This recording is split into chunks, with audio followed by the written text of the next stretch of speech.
అగ్ని ఏడంతలై మండుచుండినను, అగ్ని జ్వాలలు తాకలేదులే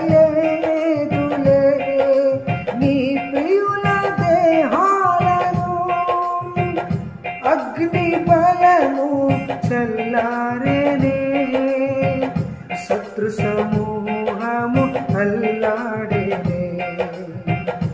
అగ్ని బలము చల్లారేనే, శత్రు సమూహము